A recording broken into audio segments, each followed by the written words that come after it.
أعوذ بالله من الشيطان الرجيم. بسم الله الرحمن الرحيم.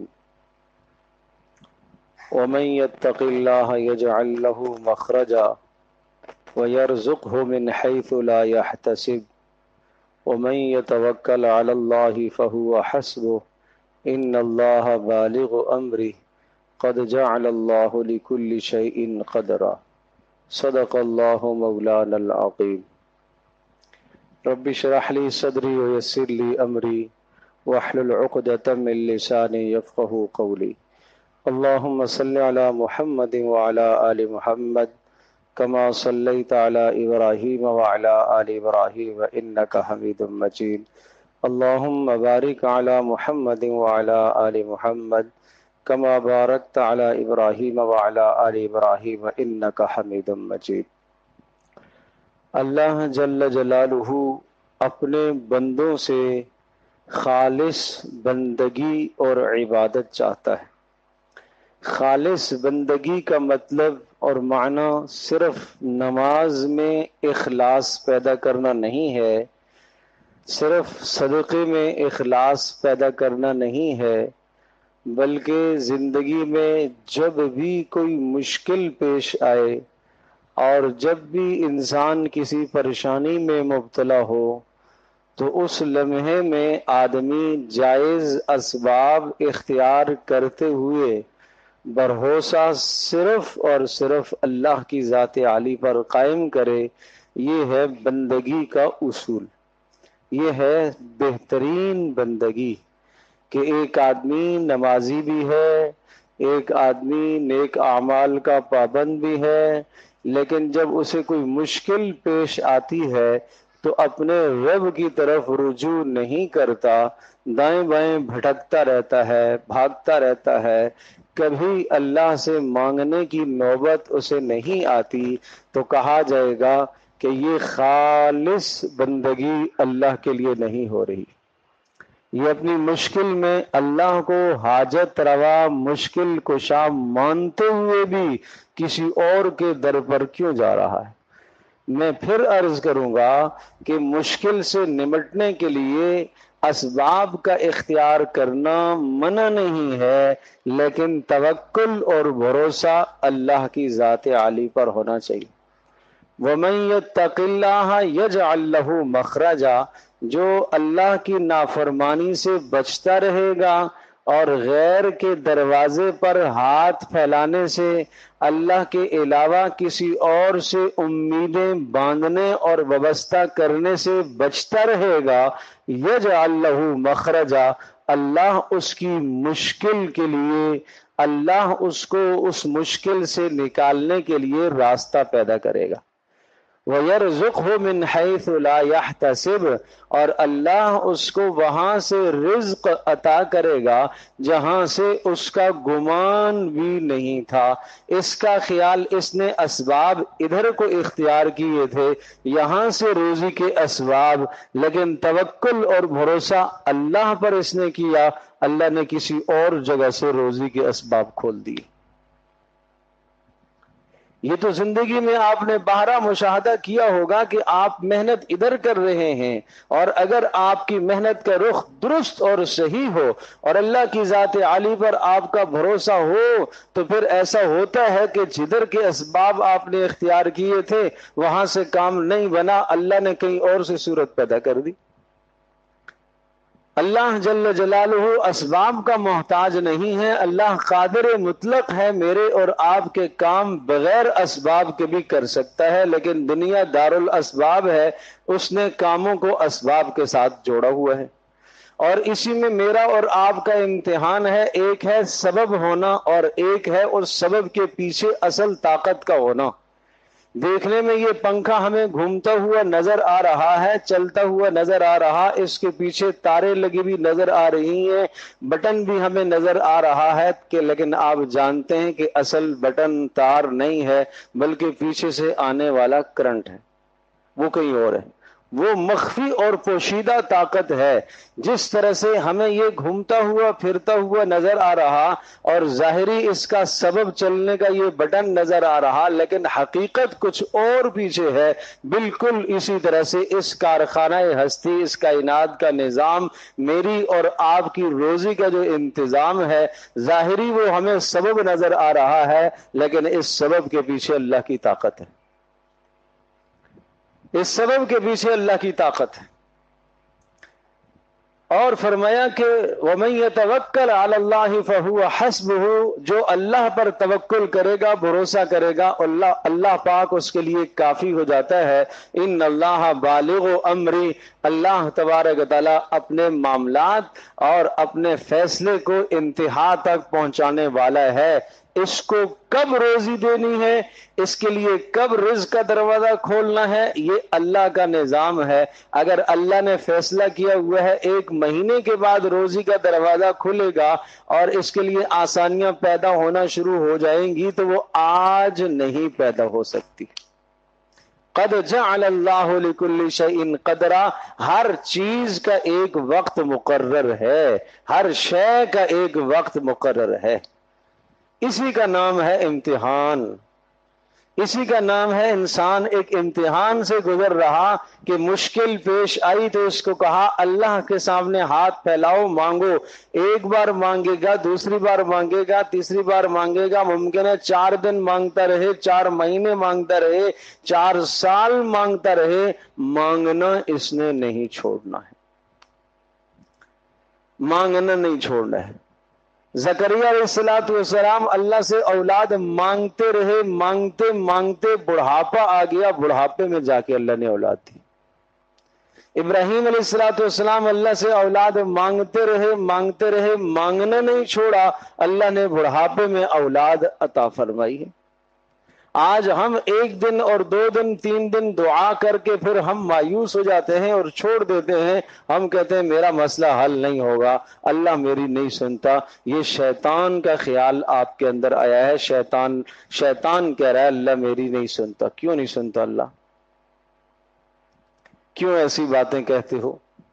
اللہ پاک تو سنتا ہے، اللہ دعا کو بھی قبول کرتا ہے. لیکن میں اتنے دن سے مانگ رہا ہوں، کیوں قبول نہیں ہو رہی؟ یا تو میرے مانگنے میں کوتاہی ہے، آداب میں کوتاہی ہو سکتی ہے، یا یہ ہے کہ اللہ جل جلالہ اس دعا کے ذریعے سے میری مصیبت کو دور کر رہا، یا اس کا نعم البدل اللہ نے اور مجھے عطا فرمایا ہے. کیا پتہ کل جو چیز ملی ہے وہ میری انہی دعاؤں کا نتیجہ ہو جو اتنے عرصے سے میں مانگ رہا ہوں. کیا پتہ جو مصیبت ایک دم سے ٹل گئی ہے، سخت خطرات آئے تھے لیکن اللہ نے کرم فرمایا، یہ میری ان دعاؤں کا نتیجہ ہو سکتا ہے. کیوں ہم کہہ رہے ہیں کہ دعا قبول نہیں ہوتی؟ کسی نہ کسی درجے میں دعا قبول ہوتی ہے. اور اگر آپ نے یہ ساری چیزیں نہیں دیکھی، جناب متبادل بھی کوئی شے ملی نہیں ملی، مصیبت بھی ٹلتی ہوئی نظر نہیں آ رہی، تو تب بھی آپ کو اللہ سے اپنا تعلق نہیں توڑنا چاہیے. آپ یہ کہیں کہ اس میں میرا امتحان ہو سکتا ہے، میرا امتحان ہو سکتا ہے. اللہ پاک سے مانگیں کہ اے اللہ اگر تو ناراض مجھ سے نہیں ہے تو مجھے کوئی پرواہ نہیں، البتہ تیری رحمت اگر مجھے مل جائے تو میں اس کا زیادہ مستحق ہوں، میں کمزور ہوں. پیارے پیغمبر صلی اللہ تعالی علیہ وسلم پر تصور تو کیجئے، آپ علیہ السلام کا کیا کوئی گناہ، کوئی قصور، کوئی غلطی ہو سکتی؟ نہیں. طائف میں آپ علیہ السلام کو لو لوہان کیا گیا، کون سے جرم کی سزا تھی؟ کوئی جرم نہیں، کوئی گناہ نہیں ہے، کوئی غلطی نہیں ہے. لیکن رسول اللہ صلی اللہ علیہ وسلم کا جسم جب لو لوہان ہو گیا، آپ علیہ السلام کے جسم مبارک سے خون بہنے لگا، تو آپ علیہ السلام نے اللہ سے کیا دعا مانگی؟ اے اللہ اگر اس حال میں یہ جو میری حالت ہے، اے اللہ اگر تو ناراض ہے تو تو مجھ سے راضی ہو جا، میں تجھ سے معافی مانگتا ہوں. اور اللہ اگر تو ناراض نہیں ہے، میرے اوپر امتحان اور آزمائش ہے، تو اے اللہ میں تجھ سے رحمت کا سوال کرتا ہوں، مجھے اپنی رحمت عطا فرما. تو مانگنا نہ چھوڑیں، مانگنا نہ چھوڑیں، بار بار مانگیں، بار بار مانگیں، بار بار مانگیں. خراسان کے گورنر تھے، انہوں نے حکم نامہ جاری کیا اور یہ پولیس کو حکم نامہ جاری کیا کہ بھائی رات کو گشت کیا کرو، دیکھا کرو، اور مسافر لوگ لٹ جاتے ہیں، کوئی چوری چگاڑی نہ ہو، کوئی چور نہ ہو۔ ایک رات میں 4 چور پکڑے گئے، 4 چور پکڑے گئے، بادشاہ کو اطلاع دی کہ بھائی ہم نے 4 چور پکڑ لیے۔ چنانچہ وہ 4 چور بادشاہ کی خدمت میں صبح پیش کیے جائیں گے اور بادشاہ جو سزا دے گا۔ اب رات ایسا ہوا کہ ان 4 چوروں میں سے ایک چور بھاگ گیا۔ اطلاع بادشاہ کو دے چکے تھے کہ جناب 4 چور ہیں، ان 4 میں سے ایک تو بھاگ گیا ہے، اب بادشاہ تو ہمیں مارے گا، ڈانٹے گا، سزا دے گا، کیوں بھاگا بھائی؟ تو لہٰذا بھائی ایک اور بندہ پورا کرو۔ چنانچہ وہ رات کو باہر نکلتے ہیں اور دیکھتے ہیں ایک آدمی جا رہا تھا، کوئی مسافر، ایک لوہار تھا، اس کو پکڑ کے لے آئے اور چوتھا چور اس کو بنا لیا اور صبح کو بادشاہ کے سامنے 4 چور پیش کر دیے۔ بادشاہ نے تفتیش کچھ بھی نہیں کی، اس لیے کہ اعتماد کر لیا، اعتماد کر کے بادشاہ نے جیل میں ڈال دیا۔ رات کو خواب میں بادشاہ دیکھتا ہے کہ 4 جوان آئے اور بادشاہ کی چارپائی کو چاروں کونوں سے، چاروں پایوں سے پکڑ کر جھنجھوڑ رہے اور چارپائی الٹانا چاہتے ہیں۔ ایک دم سے بادشاہ کی آنکھ کھلی، لا حول ولا قوت الا باللہ پڑھا اور پھر 2 رکعت نماز نفل پڑھ کے پھر بادشاہ اللہ سے مانگ کے سو گیا۔ اور اسی طرح سے ہونا چاہیے کہ مشکل میں اللہ کی طرف رجوع کرنا چاہیے۔ آنکھ لگی تو پھر سے یہی خواب آیا کہ پھر سے دیکھ رہا ہے کہ 4 آدمی آئے اور 4 کے 4 آدمی اس کے 4 پایوں کو پکڑ کے جھنجھوڑ رہے ہیں اور قریب ہے کہ چارپائی کو الٹا دے۔ پھر اٹھ گیا،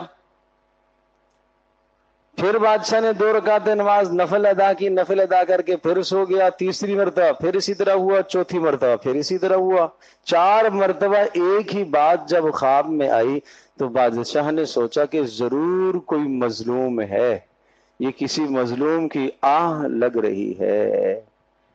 عقل مند آدمی دانا اور سمجھدار آدمی کیا کیا کرتا ہے؟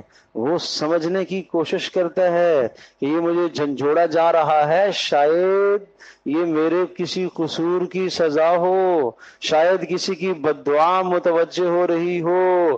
ہم یہ کہتے ہیں نہیں، تو خواب تو آتے ہی رہتے ہیں، زمانے کے حوادثات ہوتے رہتے ہیں۔ ہمارے جیسا کوئی ہوتا تو 4 چوکیدار کھڑے کر دیتا، کھڑے ہو جاؤ بھائی، آؤ دیکھو کوئی میری چارپائی نہ الٹے، پکڑ کے رکھنا۔ لیکن اللہ حوالہ تھا وہ بھی، اور اس نے بھی جب یہ دیکھا 4 مرتبہ تو اس نے جیلر کو بلوایا، جیل والے سے پوچھا کہ بھائی جیل میں کوئی مظلوم بے گناہ تو قیدی نہیں ہے؟ اس نے کہا میرا کام تو یہ نہیں ہے تفتیش کرنا، میرا کام تو نگرانی کرنا ہے، مجھے تو نہیں معلوم۔ کہا قیدیوں کا کیا حال ہے؟ کہا سب کے سب سوئے پڑے ہیں رات ہی کو، البتہ ایک آدمی نماز میں لگا ہوا ہے، اس کو میں دیکھ رہا ہوں کہ وہ 2 رکعتیں پڑھ کر پھر سجدے میں جاتا ہے اور گڑ گڑاتا ہے اور روتا ہے، چیختا ہے اور پتہ نہیں کیا اللہ سے مانگتا ہے۔ پھر جناب 2 رکعتیں پڑھ کے پھر سجدے میں جاتا ہے، پھر گڑ گڑاتا ہے، پھر چیختا ہے۔ بادشاہ نے رات ہی کو کہا اس کو لے آؤ میرے پاس۔ بادشاہ نے جب طلب کیا تو اس شخص کو سے تفتیش کی تو اس نے بتایا کہ سر میں تو بے گناہ ہوں اور یہ ویسے ہی مجھے پکڑ کے لے آئے، میں تو اپنا سفر سویرے سویرے جاری کر کے جا رہا تھا تو انہوں نے مجھے چور سمجھ کر پکڑ لیا۔ بادشاہ سلامت نے کہا کہ اچھا بھائی 3 باتیں ہماری طرف سے آپ کو پیش ہیں، قبول فرما لیں۔ پہلی بات تو یہ کہ آپ مجھے معاف کر دیں۔ کہا ٹھیک ہے، معاف کر دیا۔ دوسری بات یہ ہے کہ یہ 1000 درہم آپ کو گفٹ کے طور پر دے رہا ہوں، یہ قبول فرما لیں۔ کہا ٹھیک ہے، یہ بھی قبول ہے۔ کہا تیسری بات یہ ہے کہ آئندہ جب بھی آپ نیک آدمیوں کوئی مشکل پیش آئے تو میرے پاس آنا۔ تو اس شخص نے کہا یہ بات قبول نہیں، یہ بات قبول نہیں ہے، پہلے والی 2 باتیں قبول ہیں، آپ کو معاف بھی کر دیا، آپ نے جو گفٹ مجھے دیا وہ بھی میں نے لے لیا، لیکن جب مشکل پیش آئے تو میں آپ کے پاس آؤں یہ قبول نہیں ہے۔ کہا کیوں قبول نہیں ہے؟ کہا میرے پاس آپ سے زیادہ طاقتور ذات موجود ہے۔ کہا وہ کون ذات ہے؟ کہا جو ذات رات کو 4 مرتبہ آپ کی چارپائی کو الٹانا چاہا، میں اس ذات سے اپنا تعلق جوڑے ہوئے ہوں، اور میں نماز کے ذریعے سے اپنا ہر مسئلہ اس سے حل کروا لیتا ہوں، تو مجھے تیرے پاس آنے کی ضرورت کیا ہے؟ میں اس ذات کو چھوڑ کر تیرے پاس آؤں تو یہ بندگی نہیں رہے گی، بندگی کے اصول کے خلاف ہے، بندگی کے اصول کے خلاف ہے۔ تو اس لیے مجھے جب بھی اپنی حاجت پیش آتی ہے میں اسی اللہ کی طرف رجوع کرتا ہوں اور میں اسی اللہ سے مانگتا ہوں، وہ میرے کام کر دیتا ہے۔ تو مجھے بتاؤ، جو اللہ اس شخص کے کام کر سکتا ہے آج میرے اور آپ کے کام کیوں نہیں کر سکتا؟ لیکن پہلی شرط یہ ہے کہ ہم اس اللہ سے خالص ہو کر مانگیں، اسباب فلاں فلاں فلاں کسی پر نظر نہ رہے، نظر صرف اور صرف اللہ پر ہو۔ اسباب اختیار کرنا منع نہیں ہے، توکل اور بھروسہ اللہ پر رہے۔ نمبر 2، مانگنا چھوڑنا نہیں ہے۔ چیز نہیں ملی ہے، کئی دن سے مانگ رہا ہوں، مہینے ہو گئے، نہیں، مانگنا نہیں چھوڑنا۔ اللہ پاک بندے کی توبہ کو قبول کرتا ہے، حاجت کو پورا کرتا ہے جب تک بندہ جلدی نہ کرے، جلدی نہ کرے۔ جلدی کیا ہے؟ آپ سے پوچھا گیا، فرمایا جلدی یہ ہے کہ چند دن دعا مانگے اور پھر اس کے بعد دعا کرنا چھوڑ دے کہ میری دعا قبول نہیں ہوتی، یہ جلدی ہے، جلدی نہ کرے۔ تو ایک تو خالص اللہ سے امید لگائے، اللہ سے امید لگائے، اور اتنی امید لگائے قوی یقین ہو کہ جناب اللہ تبارک و تعالی مجھے عطا کرے گا۔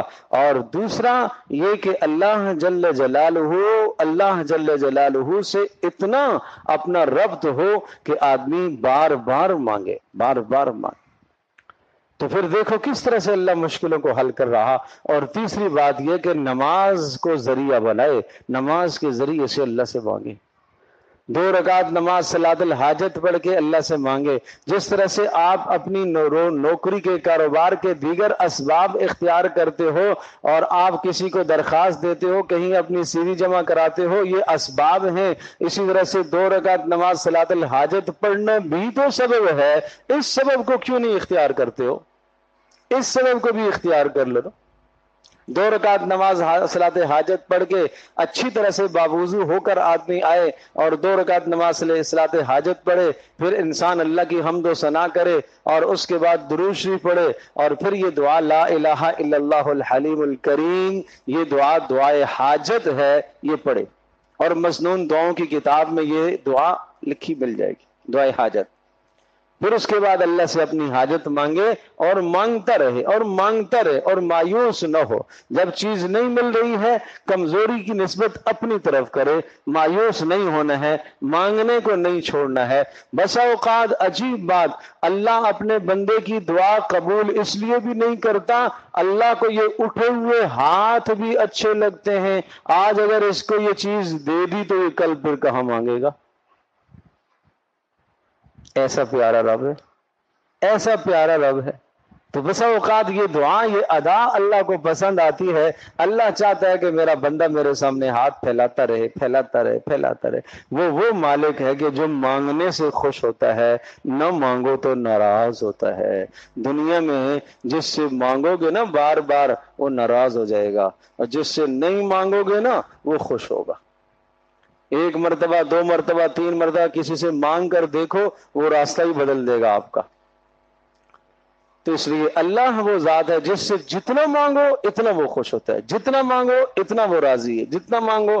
من لم یسأل اللہ یغضب علیہ، جو اللہ سے نہیں مانگتا اللہ اس سے ناراض ہوتا ہے۔ تو آپ تمام بزرگوں سے، دوستوں سے، ماؤں بہنوں سے، سب سے میری درخواست ہے اپنی ہر مشکل اللہ کے سامنے پیش کیا کریں۔ مشکل کشا، حاجت روا اللہ ہی ہے، مشکلوں کو دور کرنے والا اللہ ہی ہے، صرف اللہ ہی ہے، حاجتوں کو پورا کرنے والا اللہ ہی ہے۔ اللہ ہی سے اپنی لو لگائیے، اپنا تعلق اللہ سے بڑھائیے، اللہ سے بڑھائیے، اللہ سے اپنا تعلق۔ رسول پاک صلی اللہ تعالی علیہ وسلم کی پیروی کیجئے، جس طرح سے محمد رسول اللہ صلی اللہ تعالی وسلم نے ہر بات اپنے اللہ سے مانگی، ہر بات اپنے اللہ سے مانگی، ہر چھوٹی بات بھی اللہ سے، بڑی بات بھی اللہ سے، چھوٹی پریشانی بھی اللہ سے، بڑی پریشانی، ہر پریشانی آپ اللہ سے مانگتے۔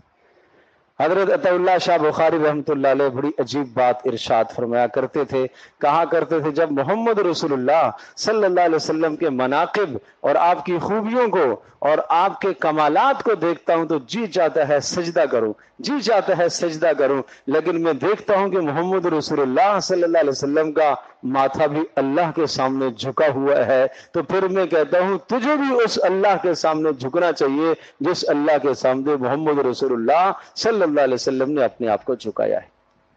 تو یہ ہمارا مزاج ہونا چاہیے۔ اللہ پاک مجھے بھی آپ کو ہم سب کو عمل کی توفیق عطا فرمائے۔